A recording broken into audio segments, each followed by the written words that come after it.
시사야.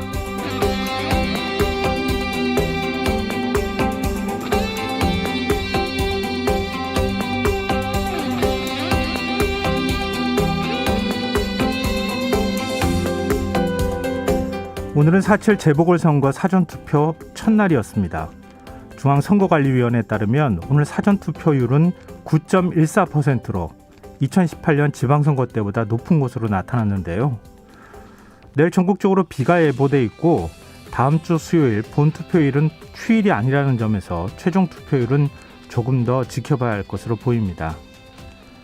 아시겠지만 지금 여야는 경쟁적으로 사전투표를 독려하고 있습니다.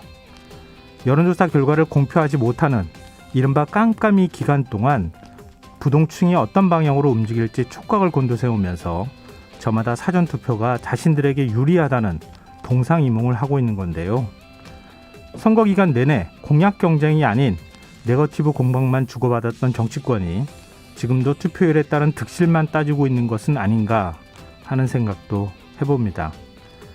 상황이 이렇다 보니 정치권의 선거 프레임 경쟁에 염증을 느끼시는 분들도 혹여는 계실 겁니다. 또 공약 실종으로 누구를 뽑아야 하는지 마음을 정하지 못하신 분들도 적지 않으실 텐데요.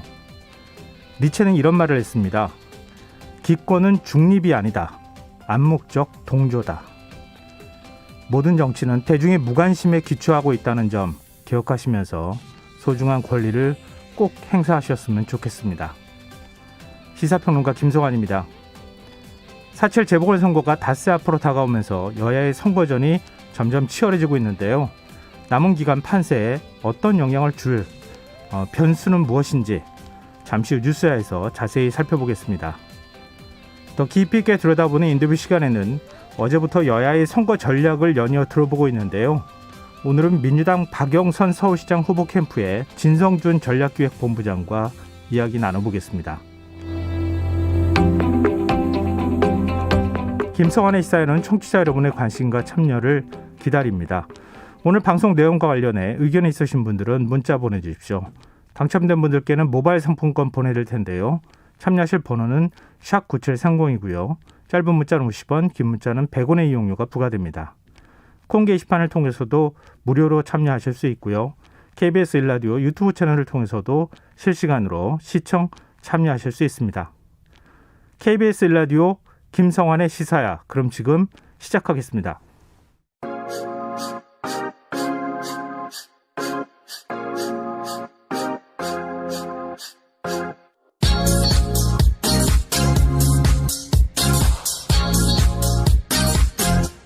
KBS 1라디오 김성환의 시사야.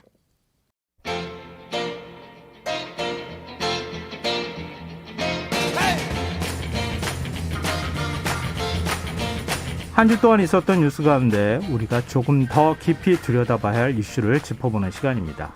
뉴스야 외전 함께 하실 두 분 패널 소개해드리겠습니다. 김민하 시사평론가 모셨습니다. 안녕하세요. 안녕하세요. 배종찬 인사이트 K 연구소장 자리하셨습니다. 안녕하십니까. 두 분 지금 한참 바쁘실 텐데. 저는 아닙니다. 네. 저도 아니에요? 안 바빠요. 안 바빠요? 아니, 시사회가 제일 중요하죠. 네, 이것만 위해서 살아오고 있습니다. 네, 오직 이걸만 위해서 살고 있죠. 그럼 계속 앞으로 그냥 매일 나올까요? 좋죠. 갑자기 눈빛이 당황했는데. 아닙니다. 네. 1초도 머뭇거림 없이. 알겠습니다. 네. 제가 제작진에게 말씀드릴게요. 혹시 또 바쁘다는 얘기 하기만 해봐요. 네.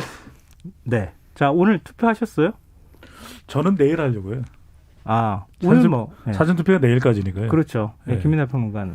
확인할 것인데 사실 이게 뭐 서두에도 말씀하셨지만 막 신명 나는 선거는 개인적으로는 아닌 것 같아서 저는 사실 선거 때는 학구파가 됩니다. 그래서 이제 뭐 공약도 좀 보고 네. 과연 이러한 공약을 통해서 우리 사회가 얼마나 나아질 것인가, 우리 국가에 나아갈 길을 고민하고 이렇게 후보를 이제 선택을 해야 되는데 이번엔 그런 마음이 아직 이제 열정이 좀 부족해가지고 내일 하든지 아니면 본선거일에 하든지. 난 뭐가 돼요? 징글징글하게 자기만 뭐 대한민국 최고의 유권자고. 아니 근데 마음속으로는 누구 찍을지 결정하시지 않으셨어요? 두 분 다? 김성환이죠. 네. 이런 얘기하면 오해한다고 제가 지난번에도 얘기했잖아요. 네, 알겠습니다. 네. 이게 갑자기 공을 이상하게 던져가지고 저는 뭐 마음속에 결정했습니다만. 네. 네, 결정하셨죠? 네. 청취자분들도 아마 대부분 마음속으로 결정하셨을 거예요. 지금 보궐선거 진행 중인 서울과 부산 시민분들도 그러실 거고요. 또 전국적으로 지금 재선이 또 치러지는 곳들도 꽤 있잖아요. 그렇습니다. 네, 네. 그런 곳에 지역에 계시는 분들도 역시 마찬가지로 아마 대부분은 마음이 결정을 하셨을 텐데 일단 아직도 변수는 남아 있다고 봐야 되는 네. 거잖아요. 일단 투표율에 따른 변수를 한번 좀 짚어봤으면 좋겠어요. 오늘 첫날 사전 투표율은 9.14%. 네. 이전 선거 때에 비해서는 꽤 높은 편이라고 또 봐야 될 것 같기도 한데 이 9.14%의 투표율 어떻게 보고 계십니까? 두 분은. 2018년 7회 지방선거 때보다는 높은 투표율이고요. 네. 그리고 지난해 총선거보다는 또 낮은 투표율입니다. 그러니까 2018년 지방선거 때는 여당의 압승이 있었죠. 네. 그리고 지난해 총선거도 여당이 더불어민주당이 180석 가까운 의석수를 차지하면서 승리를 했는데 지방선거 때의 사전투표율이 20.14%였고 그리고 지난해 총선거 때 사전투표율이 26.69%, 한 27% 가까이 됩니다. 네. 그러니까 이렇게 보시면 될 것 같아요. 2018년에 지방선거 때보다 첫째 날에 사전투표율이 높다. 이건 상당히 적극적이다라고 봐야 되겠죠. 그렇죠. 그러니까 지금 사전투표율이 과연 20%를 내일까지 포함해서 넘길 수 있느냐. 이 점도 굉장히 중요하고요. 예. 또 하나는 전체적인 투표율이 사전투표율에 곱하기 2.5를 하면 대체적으로 전체 투표율이 나와요. 그러면 20%라고 한다면은 대체로 최종 투표율은 7일까지 포함하면 50%를 살짝 넘는 정도.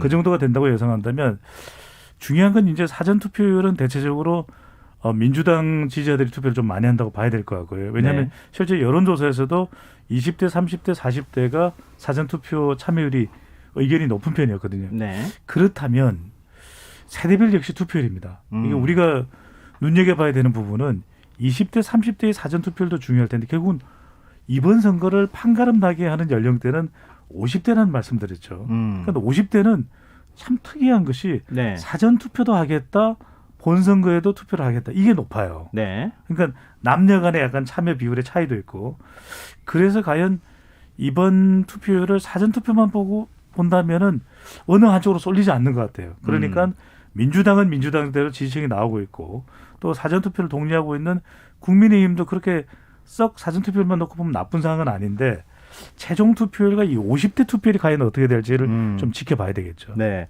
지금 사전 투표율에 2.5를 곱하면 본 투표율이 대략 나온다 이렇게 네. 말씀하셨잖아요. 2018년 지방선거 때는 전체 투표율이 60.2%였는데 사전 투표율이 20.14%. 그렇죠. 네. 21대 국회의원 선거 2020년 네. 작년에 치러진 건요. 본 투표율이 66.2%였는데 사전 투표율이 26.69%. 그렇죠. 대략 이제 그렇게 나온다는 곱하기 거잖아요. 2.5를 해보면 네. 근데 지금 이제 사전 투표일이 이틀인데 오늘 근 한 10% 가까운 투표율이 그렇죠. 나왔단 말이에요. 근데 내일은 또 토요일이에요. 음. 비라고 하는 변수가 있긴 하지만 토요일이면 아무래도 시간이 자유로운 분이 더 많아서 투표율이 조금 더 올라갈 가능성이 있다. 이렇게 보면은 지금 20%가 넘을 가능성이 있다고 봐야 되는 거 아닙니까? 그렇습니다. 이게 또 재보궐선거이기 때문에 앞서 이제 총선, 지선하고는 또 다를 수가 있겠는데 애초에 이제 일반적으로 이 선거를 예상할 때는 보통 그런 얘기를 많이 했거든요. 재보궐선거이기 때문에 전체 투표율이 다른 선거보다 떨어질 것이다. 그럴 경우에는 이제 조직이 탄탄한 그런 후보가 좀 더 이제 우위를 얻을 수 있다. 이런 분석을 많이 했는데 지금 얘기한 대로 어쨌든 사전 투표율이 높고 이 투표율이 본선거까지 이어진다라고 한다면 그러한 처음에 이제 이 선거에 대해서 했던 그런 분석은 사실 이제 그런 분석에 따른다면 야당 후보가 상당히 그러면 이제 정권 심판론이라든가 이런 바람을 좀 탔다 이렇게 이제 평가할 수 있는 부분이 있을 것 같은데요. 네. 다만 이제 그런 분석만으로 이제 이 상황을 볼 거냐 그건 또 아닌 것이 어쨌든 이 사전 투표라는 건 본선거의 어쨌든 예고편 같은 거 아니겠습니까? 네. 이 본선거의 투표율과 이 사전 투표가 어떻게 연동되어 있는지 이 구조를 같이 봐야 되는데 앞서 말씀하셨듯이 20대, 30대 그리고 40대가 사전 투표를 상대적으로 많이 하지만 그걸 기초로 해서 이전에 이제 분석을 할 때는 아무래도 그 사전 투표에 나오는 층들은 여당에 좀 가까운 그러한 이제 성향을 가졌을 것이다. 이런 분석이 좀 많았던 거잖아요. 네. 근데 이번에는 뭐 여러 가지 이제 뭐 이런 뭐 분석이나 이런 걸 봤을 때는 20, 30대가 어느 정도 이제 야당이 좀 기울어져 있다 이런 얘기도 나오고 하니까 네. 지금 우리가 보고 있는 이 숫자가 일반적인 기준에서 이제 그냥 세대별로 이렇게 쭉 나온 그 숫자인 것인지 아니면 특정한 지지의 성향을 가진 사람들이 나온 것인지에 따라서 이후의 평가는 좀 갈릴 수가 있을 것 같습니다. 네. 지금 이게 이번에 또 변수라는 게 이 일종의 이제 그 정기적으로 치러지는 선거가 아니라 보궐선거, 그렇죠. 재보궐선거라는 점이잖아요. 네. 근데 지금 광역단체장의 보궐선거를 기준으로 할 때 2011년 그러니까 4.27 보궐선거 땐 47.5% 투표율이 2011년 12.6 보궐선거에는 48.6% 좀 50%가 지금 안 됐단 말이에요. 네. 근데 만약에 지금 사전투표율이 이렇게 20%를 넘는다고 하면 물론 이제 미리 선거를 당겨서 하는 측면도 생각해 볼 수는 있겠지만 50%를 넘을 가능성에 대해서 우리가 그렇죠. 생각해 볼 수 있잖아요. 그럼 많으면은 그거보다 더 많이 될 수도 있다고 보는데 일단 두 분은 투표율을 어느 정도 예상하고 계세요? 50%는 넘을 수 있을 것 같아요. 근데 조금 전에 이제 예를 들어 주신 2011년의 재보궐선거 같은 경우에는 그 당시에는 사전투표가 없었거든요. 네. 그러니까 사전투표 제도는 2013년에 법제가 돼서 2014년 전국 동시 선거에서 적용이 된 건 2014년 네. 제6회 지방선거 때부터거든요. 그러니까 사전투표의 특징이 하나 있는데 처음에는 사전투표 제도가 실시됐을 때도 한 20%까지도 안 됐어요. 한 12%. 그러니까 좀 더 본선거일에 투표를 많이 하는 그런 경향이 나타났죠. 그런 네. 이유는 일종의 투표에 대한 의무 인식이 상당히 강했습니다. 선거일 날 투표를 해야 된다는. 근데 이제 점차 해보니까 사전 투표에 대한 편의성이 훨씬 더 많거든요. 네. 어디서나 전국 어디서나 할 수 있고 또 하나는 이제 기선 제압의 의미도 있는 거죠. 그러니까 각 당에서는 빨리 투표를 해가지고 우리 투표가 더 이기고 있다, 우세하다라고 하는 것을 좀 선점하자. 예. 이런 효과도 있고 또 하나는 이제 투표 총량의 법칙이라는 게 있습니다. 실제 전체적으로 투표할 사람들의 수는 크게 차이가 없을 거다. 그러니까 사전투표 제도가 없을 때나 있을 때나. 그러니까 실제 본선거일에 투표하는 이 일정한 비율이 사전투표로 간다고 본다면 그래서 이제 2014년 이후에 쭉 추세를 본다면 그래서 저도 사전투표율이 지금 대략 한 20% 가까이 될 걸로 예상이 되거든요. 네. 내일까지 포함하면 그러면 2.5를 곱하면 대략 한 50에서 55% 사이 정도 지점 50에서 55% 될 가능성이 사이. 있는데 중요한 건 이제 전체 투표율도 중요하지만 서울과 부산인데 오늘 보면 상당히 서울은 추세가 가파르게 올라가는 흐름이 나타났거든요. 네. 그런 만큼 서울은 전체보다도 더 높게 부산보다도 더 높게 서울 지역에 사전투표율이 나올 가능성도 있는 것이죠. 네. 김민하 평론가 어떻게 보십니까? 저도 뭐 대략적으로 그렇다라고 생각을 하는 게 제가 뭐 여론조사 전문성 이런 걸로 어떻게 또 배 소장님 따라가겠습니까? 그래서 이러한 여러 가지 합리적인 산수를 통해서 2.5를 곱하면 그 숫자가 맞을 것이다. 저도 이제 동의하면서 네. 다만 이제 투표율의 유불리의 법칙이라는 게 이제 과거와 그다음에 이제 지금의 여당이 야당일 때 이런 때와는 좀 다를 수가 있기 때문에 지금 이게 누구한테 유리할 것인가 이거 맞추기가 이제 쉽지 않을 거라고 생각을 합니다. 기본적으로 일단 이번 선거는 투표율이 많으면 지금 선거의 지형상 투표율이 높으면 이제 상대적으로는 오세훈 후보 서울시장의 경우에는 오세훈 후보에 유리하지 않을까 생각하지만 그거보다 예상한 것보다 더 높아지면 사실 그것도 여당의 조직이 최대한 나왔다는 얘기가 되기 때문에 사실 어느 수준까지는 오세훈 후보가 유리하고 어느 수준까지는 박영선 후보가 유리하다 이 얘기하기도 사실은 상당히 어렵죠. 지금 일단 두 분은 55%를 기준으로 해서 안팎이 될 가능성이 굉장히 높다 이렇게 예측을 해주셨는데 지금 김민하 평론가 얘기하신 것처럼 지금 국민의힘에서도 적극적으로 사전투표 독려했단 말이에요. 이전에는 오히려 사전투표가 높아지는 것을 약간 좀 걱정하는 분위기가 있었는데 왜냐하면 사전투표가 높다는 얘기는 투표율이 높다는 얘기는 젊은 층이 많이 투표한다는 얘기가 될 수 있었기 때문에 근데 이번에는 독려한단 말이에요. 그러니까 일종의 앵글이 화난 유권자들을 빨리 나와가지고 투표를 시키는 게 낫다 이렇게 생각하는 것 같고 민주당은 역으로 자기 지지층이 많이 돌아선 것 같으니까 그 지지층이 나와서 투표 좀 해주십시오. 투표 포기하지 말아 주십시오. 이렇게 또 지금 독려하는 상황인 것 같아요.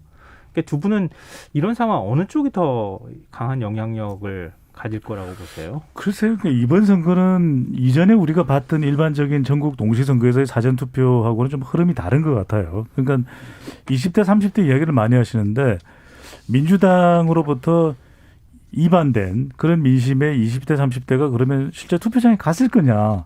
이것도 저는 중요할 것 같고 그럼에도 불구하고 우리가 이른바 이야기하는 샤이 진보가 있거든요. 네. 막판에 읍소 전략 또 이제 사과를 하면서 문재인 대통령도 자성한다 이런 이야기를 했고 그만큼 또 이전 정권으로 돌아가서는 안 되겠냐. 이것도 상당히 선거 막판에 또 주요하게 작동할 가능성을 배제할 수는 없습니다. 또 하나는 후보와 관련된 이 의혹이 좀 강하게 터져 나온 것도 지금 깜깜이 기간에 들어가고 난 이유거든요. 네. 그렇다면 이렇게 볼 수가 있겠죠. 그동안 조사에 참여를 하지 않았거나 무응답을 보이던 이 샤이 진보는 이 사전투표를 하러 갈 가능성이 있을 것이고 이건 추정입니다. 어디까지나. 네.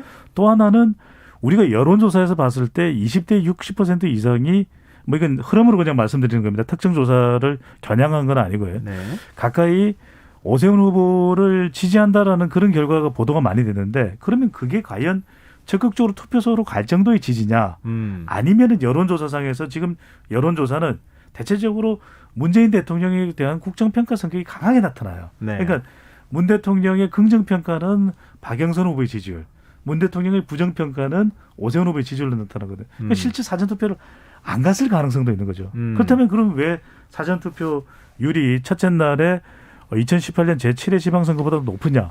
이제는 보수층에도 지금 김성환 진행자께서 말씀하셨던 대로 사전투표 동료를 통해서 간다는 것이거든요. 네. 그러니까 특히 이제 50대 중에서 보수 성향이 강한 유권자들이 미리 사전투표를 했을 가능성도 있다면 이것만 놓고 우리가 상당히 지금 많은 질문들을 받아요. 어느 쪽에 더 유리하냐. 이게 첫째 날 가지고 유리하다, 유리하지 않다 판단하기 어려운데 적어도 내일까지 포함을 해서 20%를 돌파해서 사전투표율이 거의 한 25% 가까이 간다. 네. 그러면 이건 민주당 지지층이 꽤 나왔을 가능성이 있습니다. 그렇게 추정 가능한 건 네. 적어도 지난 총선하고 비슷한 정도의 사전투표율이라는 것은 단순히 그 동료만으로 되는 것이 아니거든요. 그러니까 이 잠자코 있었던 침묵하고 있었던 샤이 진보 쪽에서 그래도 적극적으로 막판 호소를 통해서 나왔을 가능성을 타진해 볼 수가 있는 거죠. 김민하 그러니까 평론가님. 얼마나 기자들이 전화를 많이 하겠어요. 배 소장님한테 여론조사 네, 그렇죠. 이거 네. 어떻게 봐야 되냐, 사전투표 어떻게 봐야 되냐, 굉장히 고민이 많으셨을 것 같고 이렇게 보는 것만으로도 약간 안쓰럽고 이제 그런 마음입니다. 네. 얼마나 안쓰러워요. 고민이 자기 걱정해요. 네.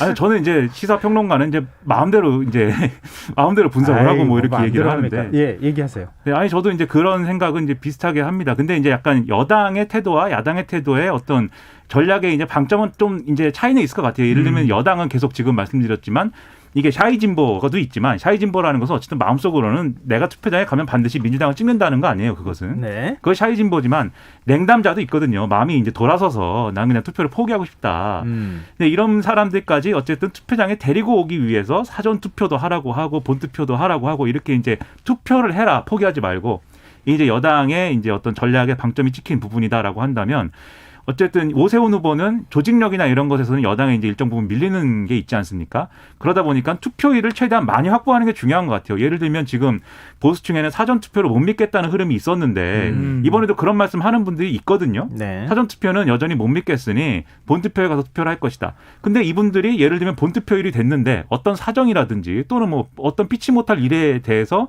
투표를 못 할 수도 있는 거 아닙니까? 네. 그러니까 오세훈 후보 측은 그런 것도 사실은 약점이나 뭐 이런 게 될 수 있다고 보겠죠. 그렇기 때문에 마찬가지로 사전 투표에 또 사활을 걸고 이것을 홍보할 수밖에 없는 처지인데 그래서 사실 오늘 이제 투표를 한 걸 보면은 오세훈 후보는 또 오늘 투표를 또 안 했죠.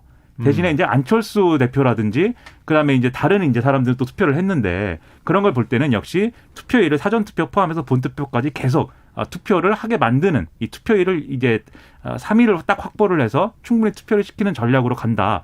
이렇게 봐야 되고 그러면 양쪽 조직이 이제 계속해서 양쪽 조직과 지지표를 다 끌어모으는 전략이기 때문에 상당히 예측하기가 어렵고 배 소장님도 어려우실 것이다 이렇게 생각합니다. 쉽지는 않습니다. 그런데 쉽지 그럼에도 않아요. 불구하고 네. 이제 박영선 후보는 사전투표를 했죠. 한 반면에 오세훈 후보는 이제 본선거일 날 투표를 하겠다는 것이거든요. 그러면 이렇게 어느 정도 그래도 우리가 전혀 관련된 분석 내용을 청취자분들께 전달 안 드리는 것도 우리가 또 우리로서는 또 해야 될 본분이 아니기 때문에 네. 사전투표율은 계속 이제는 선거가 거듭되면서 높아지고 있거든요. 이렇게 기준을 한번 참고 삼아 잡아보시는 것도 좋을 것 같아요. 그러니까 적어도 내일까지의 사전투표율이 지난해 국회의원 선거 때보다도 높은 25~6% 가까이 간다. 또는 그 이상이 된다면 상당히 이건 이른바 젊은 세대 민주당 지지층들이 꽤 사전투표에 참여를 했다고 볼 수 있는 것이고 그렇다면 이제 그다음 본선거일인데 2.5를 제가 꼽한다고 했는데 오히려 거의 60%에 가까이 나왔다면 그때는 보수 성향의 국민의힘 지지층들이 본선거를 투표를 많이 한다고 봐야 되지 않겠습니까? 그동안 네. 선거 여론조사에도 그렇게 응답을 해왔거든요. 그렇다면 그때 투표율이 적어도 60% 가까이 된다면 그렇다면 보수 성향의 유권자가 본선거를 상당히 나왔다고 봐야 되는 것이겠죠. 네. 참 그 민심을 읽는다는 게 쉬운 일은 아닙니다. 뭐 여론조사 네. 기관들이 굉장히 많은 여론조사를 하지만 실제 투표 결과하고 달리 나오는 경우도 네. 꽤 많이 있기 때문에 미리 저희가 단정적으로 표현하기가 대단히 어렵다는 점은 좀 청취자분들께 제 양해 스스로 말씀드리고요. 제가 생각할 때 제가 안쓰럽습니다. 참 조심해야 돼요. 왜냐하면 네. 나중에 가서 예측 잘못했다고 여론조사 전문가가 그런 네. 예측 하나 못하면 어떡하냐 이렇게 또 질타를 받을 수 있어요. 이게 참 어렵습니다. 이제 지금 여론조사 공표 금지 기간 깜깜이 기간에 들어간 거 아니겠어요? 그렇습니다. 네. 이런 상황에서 막판 판세에 영향을 줄 만한 변수 어떤 게 있을까요? 글쎄 뭐 아주 교과서 같은 이야기긴 하지만 두 가지죠. 지금은 우리가 도저히 이제 판세를 가늠할 길은 없거든요. 그러니까 우리가 선거했을 때마다 그런 이야기 많이 합니다. 결국 지지층이 얼마나 많이 나왔느냐 중요할 수밖에 없다. 네. 그러니까 사전 투표율도 중요하고 또 본선거 날 투표율도 중요하겠지만 알 수가 없는 건데 그 사람들이 누구에게 투표를 네, 했는지. 그렇죠. 그러니까 지지층들이 얼마만큼 세대별로 나왔느냐 많이 이게 상당히 중요할 수밖에 없다. 결과적으로 마지막 막판 판세는 지지층들이 얼마만큼 투표소로 견인될 수 있느냐. 선거 여론조사는 말 그대로 100% 투표율을 가정하고 실시된 겁니다. 이건 실제 최종 투표가 아니거든요. 네네. 그런 만큼 얼마만큼이나 특히 이제 여론조사 속에 숨어 있었던 중도층들의 투표, 특정 후보를 지지한다고 답했던 중도층들이 과연 투표하러 나왔을까? 그러니까 자기 지지층의 투표 비율이 중요할 것이고 투표율이 중요할 것이고 두 번째는 이른바 치변입니다. 치변. 치변요? 네. 후보와 관련된 치명적인 변수.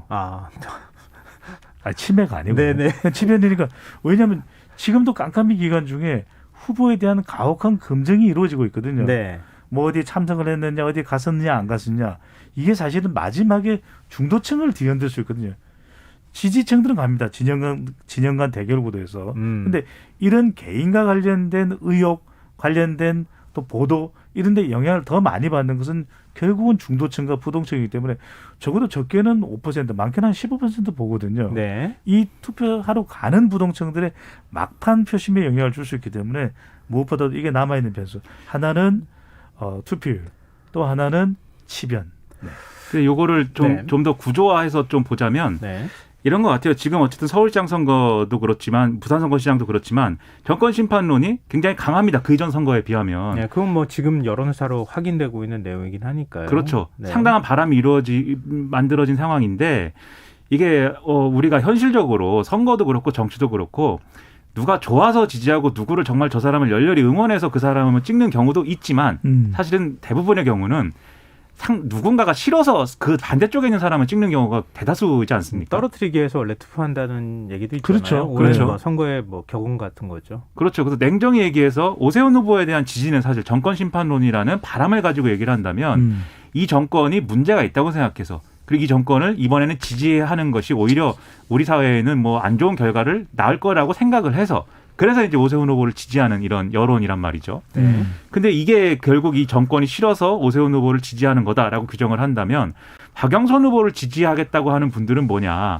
이것은 뭐 이 정권의 어떤 잘잘못이나 부족함이 분명히 있지만 과거 정권 또는 오세훈 시장이 했던 당시에 그 서울로 돌아가는 게 싫다. 그 정서 아니겠습니까? 네. 그렇다고 한다면 뒤집어 얘기하면 정권 심판론이라는 게 한 축에 있다면 그 반대쪽에서는 오세훈 후보가 가지고 있는 여러 가지 도덕성에 대한 의문, 그다음에 지금 뭐 내일도 뭐 중대 결심을 뭐 한다고 하는데 박영선 후보는 네. 그 중대 결심이 뭔지는 좀 이따가 이제 뭐 물어볼 것 같은데, 근데 이제 아무튼 그런 것들이 얼마나 과거 정권을 연상케 해서 이 갈등하고 있는 투표장에 갈 것인지 말 것인지를 갈등하고 있는 사람들에게, 이 여당 지지층에게 이걸 막기 위해서라도 내가 투표장에 꼭 가야만 하겠다, 이 이유를 줄 수가 있느냐예요. 그래서 정권 심판이 더 큰 거냐, 아니면 과거 정권과 오세훈 후보에 대한 거부감이 더 큰 거냐, 이거에 대한 경쟁이기 때문에 며칠 안 남은 이 본투표까지 며칠 안 남은 이 상황에서도 네거티브를 얼만큼 어느 정도가 되느냐, 네거티브가 이게 오히려 변수가 될 수 있는 상황이다, 이렇게 생각이 됩니다. 치변이죠. 네. 치변. 예, 지금 민주당은 인물 검증이다 이렇게 주장하면서 오세훈 후보와 관련돼 있는 내곡동 땅 문제를 계속 제기를 해왔었잖아요. 그렇게 제기하면서 또 새로운 얘기들이 계속 나오고 있는 상황이고, 그게 과연 어느 정도 영향을 미칠까, 이런 부분이 있을 텐데, 또 반대로 또 국민의힘 쪽에서 해석하고 지금 주장하고 있는 바로는 이미 정권 심판론이 거대한 쓰나미가 돼서 덮치고 있는데, 오세훈 후보와 관련돼 있는 그런 사실 투기를 하지도 않았던 사안들이 결국 투표를 하는 데 있어서 중요한 요인이 될 수 있겠느냐, 이런 생각도 하고 있는 것 같아요. 그러니까 그게 어떤 힘이 더 강하게 작용하느냐, 이걸 속단하기는 어렵지만 앞으로 이제 그 힘이 작동하느냐, 어떻게 작동하느냐에 따라서 두 후보의 유불리가 갈릴 가능성이 있다, 이렇게 평가를 하는 것으로 그렇죠. 일단 서울시장 보궐선거 얘기를 마무리하도록 하겠습니다. 지금 여러분께서는 KBS 라디오 김성환의 시사회를 듣고 계십니다. 뉴스야 외전 김민하 시사평론가, 배종찬 인사이트 K 연구소장 두 분 패널과 함께하고 있습니다. 이제 부산시장 보궐선거 얘기도 좀 해보죠.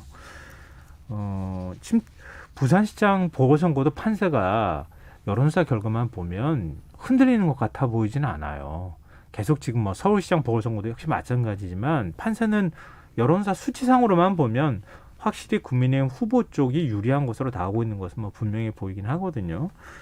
근데 이쪽도 부산시장 보궐선거도 역시 마찬가지로 후보의 자질 검증, 네거티브, 이런 부분들이 결국은 어떤 영향을 미치느냐가 최대 관심사가 될 수밖에 없는데, 지금 현재 선거 판세가 좀 변동이 있다고 보십니까?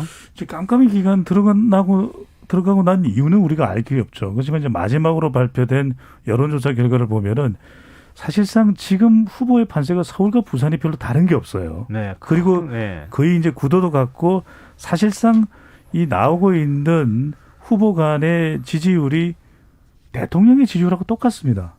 같은 흐름이에요. 그러니까 서울도 마찬가지고 설명을 드렸죠. 그리고 부산의 경우에도 부산 지역의 문재인 대통령의 긍정평가가 김영춘 후보의 지지율, 문재인 대통령의 부정평가가 또 박형준 후보의 지지율, 이렇게 나타나고 있거든요. 그러니까 사실상 이번에는 개인 후보의 평가가 아닌 거예요. 선거가 보면. 그만큼 LH 사태를 통해서 이 정권 심판과 관련된 문재인 대통령에 대한 평가, 이게 더 정확한 표현이겠죠. 네. 쓰나미처럼 이제 밀려오고 있는 상황인데, 왜 그러냐 하면 이제 선거의 판세를 좌지우지하는 것은 세 가지입니다. 하나는 이제 구도, 또 하나는 이제 이슈, 또 하나는 후보인데, 네. 구도가 이제 정권 심판 쪽에 힘이 실리는 겁니다. 정권 심판이냐 안정이냐. 또 이슈는 LH 사태죠. 이 부동산 이슈가 워낙 크다 보니까 네.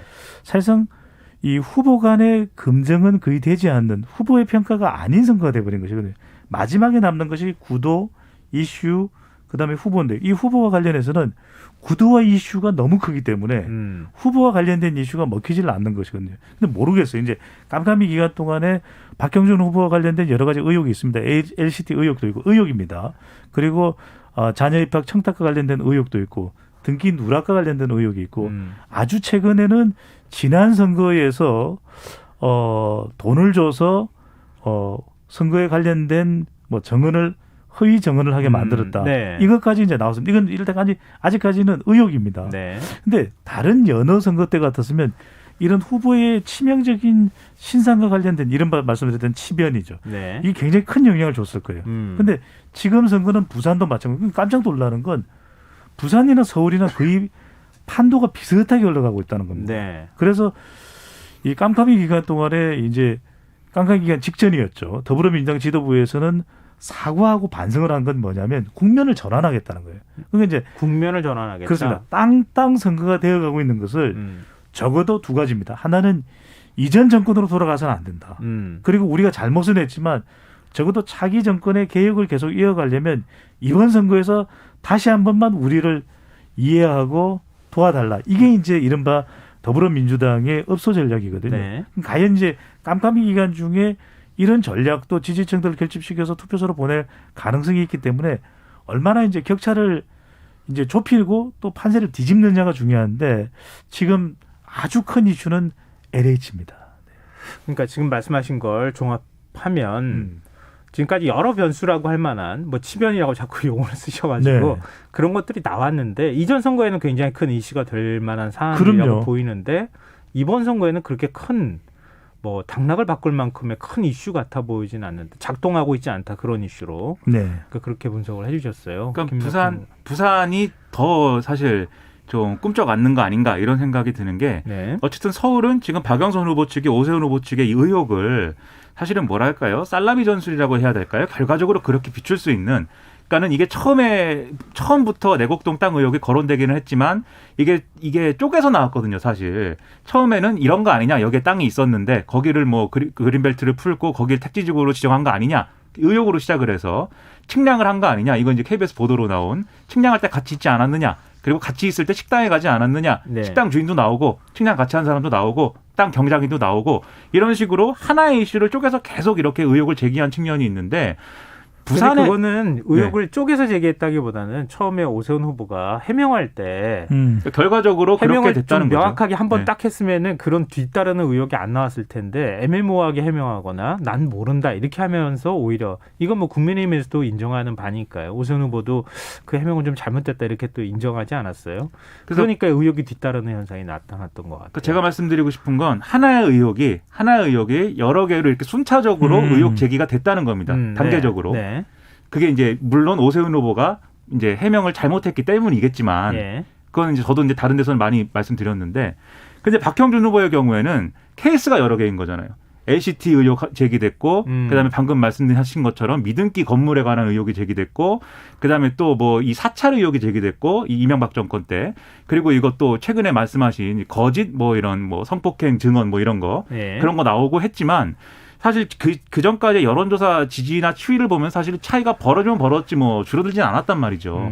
그런 걸 볼 때 계속해서 이렇게 네거티브 이슈가 계속 나오지만 그리고 이 여론조사 공표 금지 기간에도 그게 많이 회자가 되겠지만 선거의 결과를 뒤바꿀 만큼의 결정적인 이런 뭐 타격은 되지 않을 것 같다. 냉정하게 얘기해서 뭐 그렇게 봐야 될 것 같습니다. 두 분 다 그 분석에는 공통점이 있네요. 현재 나온 여러 가지 의혹 제기가 있지만 그게 선거 판세를 바꿀 정도로 작동하고 있는 것처럼 보이지는 않는다. 이거 하나만 좀 추가적으로 짧게 말씀드리면 지난 2020년 총선 때나 2018년 지방선거 때도 보면 거의 대통령 지지율이에요. 그때는 대통령 지지율이 60% 내외되다 보니까 여당 후보들의 선거 여론조사를 보면 거의 한 50%대에서 60% 가까이 나오거든요. 네. 그러니까 대통령 지지율이 높을 때도 대통령 지지율을 따라가고 여당 후보는 대통령 지지율이 낮을 때도 대통령 지지율을 따라가는 현상이 나타나는 거죠. 네. 문재인 대통령 지지율도 지금 이제 계속 하락 추세에 있거나 아니면은 상당히 낮게 나오고 있는 상황이기 때문에. 근데 또 최근 깜깜이 기간에 들어오는 즈음에서는 좀 반등을 했거든요. 네. 특정 조사에서는 그 부분도 좀 참고를 할 필요는 있겠죠. 네, 알겠습니다. 이 마지막으로 이 얘기 좀 해보죠. 윤석열 전 검찰총장이 오늘 사전 투표를 했어요. 그런데 보통 사전 투표는 부부가 많이 같이 하지 않습니까? 네. 근데 부친인 윤기중 연세대 명예교수랑 같이 투표를 했어요. 그 사전 투표 첫날 또 투표를 같이 했고요. 또 미리 투표한다고 이 언론에 다 알려졌어요. 이 행보 어떻게 해석하면 좋을까요? 정치죠. 정치적인 의미가 있는 거고. 네. 그래서 이제 부친을 대동한 것은 그동안에는 뭐 검찰총장직을 수행했던 만큼 그런 대중 앞에 뭐 투표를 하는 장면이 노출될 일은 없는 거죠. 근데 부친을 동반했다.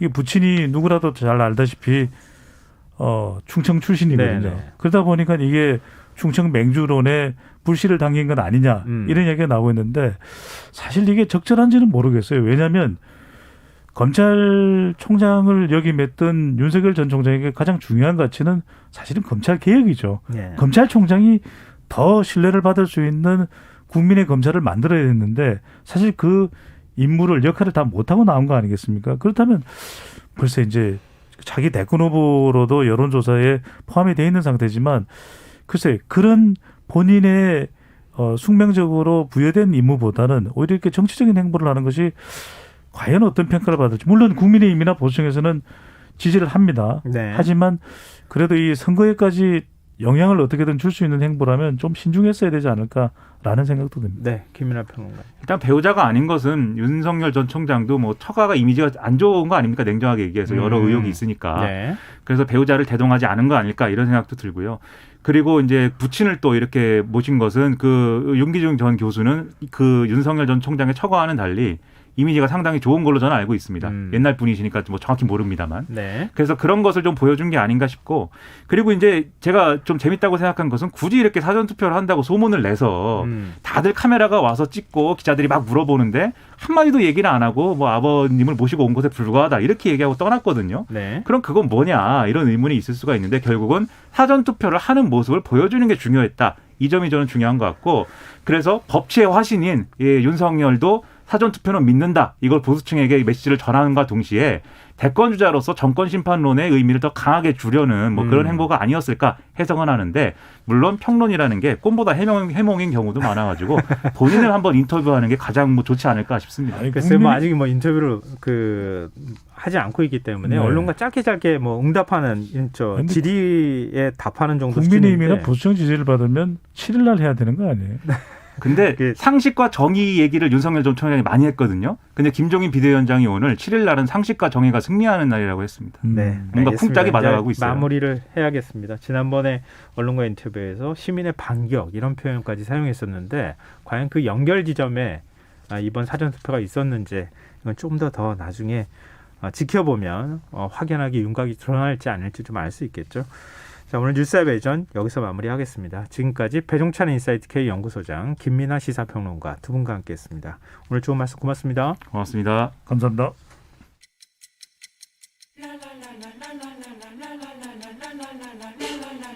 바쁜 당신을 위해 준비된 밤 시사야. 시사평론가 김성환과 함께합니다. 오늘 4.7 재보궐선거 사전투표가 시작됐습니다.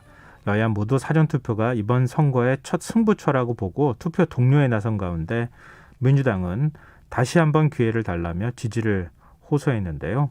어제 오늘 이틀 동안 저희 인터뷰 시간에는 여야 서울시장 후보 캠프 측 얘기를 들어보고 있습니다. 오늘은 더불어민주당 박영선 서울시장 후보 캠프 전략기획본부장인 진성준 의원 연결해서 조금 더 자세한 얘기 나눠보겠습니다.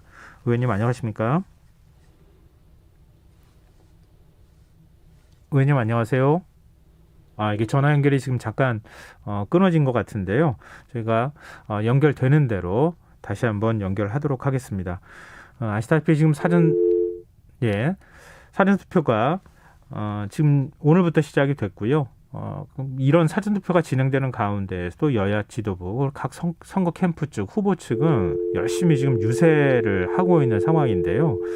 이 유세 전에 아마 진성준 전략기획본부장도 참여를 하고 있지 않을까 싶습니다. 이 각 당의 유세 전략은 어떤지, 또 어제 저희가 인터뷰를 또 시간에 국민의힘 쪽 관계자하고 인터뷰했던 것처럼 국민의힘 쪽에서 어떤 공약을 내세우고 있는지 그 공약에 대한 질의도 하도록 하겠습니다. 지금 박영선 후보 측 진성준 전략기획본부장과 전화 연결을 시도하고 있는데요. 지금 잠깐 연결이 됐다가 좀 끊어진 것 같습니다. 제가 계속 좀 연결을 시도하도록 하겠습니다. 지금 박영선 후보 측 캠프 측에서는 정권 심판 분위기는 시민들 느낌이 이틀 전부터 바뀌었다, 이렇게 지금 주장하고 있는 상황입니다. 그러니까 마지막 지금 남아있는 투표일까지 기간 동안에 뭔가 좀 뭐랄까요, 민주당 지지층이 적극적으로 투표를 좀 해주기를 기대하는 마음을 담아서 계속 호소하고 있는 상황이다, 이렇게 봐야 될 것 같은데요. 과연 그 전략이 유권자들한테 어느 정도 호소로 작용하고 또 실제로 투표에 영향을 미칠지, 이런 부분들은 좀 지켜봐야 되는 상황인 것 같습니다. 그리고 민주당 그 박영선 후보가 부동산 공약과 관련해서 여러 가지 공약을 지금 내세우고 있는 상황인데요. 그 공약이 오히려 집값을 부추기는 거 아니냐, 뭐 이런 이제 비판의 목소리도 함께 나오고 있습니다. 어제 또 지금 국민의힘 그 오세훈 후보 측 캠프 관계자하고 저희하고 인터뷰 진행했을 때도 그 부분에 대한 질의를 저희가 했었는데요. 오늘도 지금 전화가 연결되는 대로 질의를 해보도록 하겠습니다. 지금 아직도 연결 좀 안 됐습니까? 예. 여보세요? 여보세요. 예. 진성준 의원님, 안녕하십니까? 네, 안녕하세요. 예, 김성준입니다. 지금 굉장히 바쁘시죠? 예. 지금 어떤 부분들 유권자들한테 강조하면서 유세하고 계십니까? 예, LH 부동산 투기 의혹 사건이 발생하면서 우리 시민들의 어떤 실망이나 분노가 매우 큰 상황입니다. 네. 이에 대해서는 정권을 책임지고 있는 당으로서 진솔하게 사과를 드리고 네. 또 이제 특단의 쇄신 대책들을 마련하고 있기 때문에 그 점을 지켜봐 주십사 이렇게 호소하는 한편으로 선거가 정권에 대한 평가라고 하는 성격이 있는 것을 부인할 수는 없지만 네. 코로나로 너무나 많은 어려움을 오랫동안 겪고 오고 있는 게 사실이기 때문에 코로나를 빨리 종식하고 또 그로 인한 민생경제의 어려움을 빨리 치유해낼 수 있는 일자라는 후보 박영선을 한번 선택해달라 이렇게 호소를 드리고 있습니다. 진성준 전략기획본부장께서 오늘 기자회견 하셨죠. 상황에 따라 중대 결심을 배제할 수 없다 이렇게 얘기를 하셨는데 그 중대 결심이라는 게 어떤 걸 의미하는 겁니까? 네, 잘 아시는 것처럼 오세훈 후보가 자신의 내곡동 땅을 시장 시절에 시장의 권한을 이용해서 그린벨트에서 해제하고 막대한 보상을 받지 않았습니까? 네. 이것은 공직자로서 중대한 이해충돌에 해당한다고 보는데 오세훈 후보는 이 이해충돌 사실을 은폐하기 위해서 거짓말로 여러 차례 시민을 속이고 있습니다. 본인의 거짓말이 이제 완전히 탄로난 상황이기 때문에 네. 본인이 공언한 것처럼 즉각 사퇴할 것을 요구했고 또 이 오세훈 후보의 법적 정치적 책임을 묻기 위한 엄중한 조치 방안을 저는 캠프의 전략기획본부장으로서 구상하고 있고 적절한 때에 캠프에 정식으로 제안하고 논의할 생각입니다. 근데 지금 좀 두루뭉술하게 말씀을 해주셨는데요. 중대 결심이라고 하는 게 상대 후보 측에 요구하는 걸 의미하시는 겁니까? 아니면 지금 박영선 후보가 취할 수 있는 중대 결심을 말씀하시는 겁니까? 당연히 박영선 캠프 측에서 취할 수 있는 조치를 말씀드리는 것이죠. 제가 추측으로 그냥 여쭤보는 건데요. 예를 들면 고소 고발 이런 이제 법적인 조치 취하는 걸 말씀하시는 겁니까? 어떤 걸 얘기하시는 거예요? 지금은 제가 그런 구상을 말씀드릴 단계가 아니고요. 예, 캠프의 논의를 거쳐서 네. 결정이 나면 신속하게 실행하겠습니다. 네, 알겠습니다. 그 부분 여기서 일단 가름하기로 하고요. 지금 사전 투표율은 높으면 민주당에게 유리하다. 이게 이제 그동안에 이제 통념같이 선거 기간 동안에 좀 자리 잡았었는데 이번에는 또 그렇지 않을 것이다. 이런 분석이 나오고 있거든요. 사전 투표율에 대해서 어떻게 보고 계십니까? 사전 투표율에 대해서는 조금 더 생각해 볼 여지가 있습니다만은 투표율 자체가 높으냐 낮으냐에 따라서 정당 간의 유불리 이 공식은 깨졌다고 생각합니다. 근데 그간에 말씀하셨던 것처럼 사전 투표를 많이 하시는 분들이 주로 직장인들이었기 때문에 네. 사전 투표 또 젊은 세대들이 많이 하셨기 때문에 사전 투표율이 높으면 저희 민주당에 좀 유리하고 그렇지 않으면 좀 불리하다라고 하는 어떤 통념 같은 것들이 형성됐는데 이번 선거는 꼭 그렇다고 보기도 어려운 측면도 있다고 봅니다. 결국 보궐선거이기 때문에 누가 더 지지층을 투표장으로 많이 불러오느냐의 승부라고 생각하고요. 네. 그래서 최종적인 결과는 투표함을 열어봐야 안다 이렇게 생각합니다. 근데 지금 이제 그 통념이 깨졌다고 말씀하셨던 게 젊은층 투표율과 관련되어 있는 문제잖아요. 근데 네. 민주당에서는 지금 40, 50대 투표율이 좀 높아지길 기대한다. 이런 보도도 나오고 있는데 그 내용이 맞습니까? 꼭 특정 연령층만을 겨냥하고 있지 않습니다. 아마도 그간의 여론조사 추세로 볼 때 40대, 50대에서의 지지율이 좋기 때문에 민주당이 그런 쪽에 힘을 쏟는 전략을 쓰는 게 아니냐 이렇게 관측은 하실 수 있을지 모르겠습니다만